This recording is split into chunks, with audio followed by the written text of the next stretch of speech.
Mano bičiulis Volodė Muravjovas, filosofo Pomeranco posūnis, jaunas rusas studentas, paskui jau ir baigęs universitetą, dirbo bibliotekoje ilgus metus.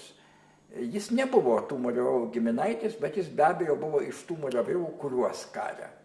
Jis buvo labai griežtai nusiteikęs prieš tuometinę sistemą ir man labai daug davė. Mes su juo daug apie tai diskutavom, daug kalbėjom. Dabar jau jo nebėra gyvo. Jis buvo maždaug mano metų. Buvo jauna, dar tais laikais moteris, ištekėjusi už lietuvio, turėjusi 2 vaikus, kurie yra lietuviai, kalba gerai lietuviškai, gyvena daugiausia Vilniuje, o ji pati gyveno Maskvoje, Nataša arba Natalija Trauberg.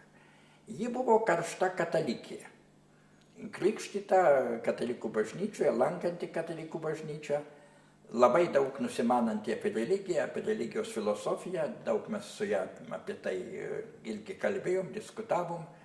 Jinai puikiai pažinojo, skaitė knygas tokių religinių mąstytojų, kaip Maritenas, pavyzdžiui, prancūzų filosofas, ir daugelio kitų.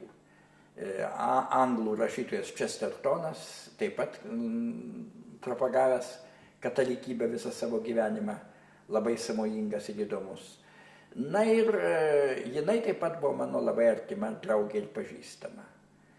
Netaip seniai ji mirė Maskvoje, jau 8 metų amžiaus, mirė vėžiu. Nu, jos mirtį paminėjo Rusijos spauda, kadangi ji buvo žinoma religinė mąstytoja ir gyvenimo gale net jau ir katalikų vienuolė. Jinai priėmė vienuolės įžadus.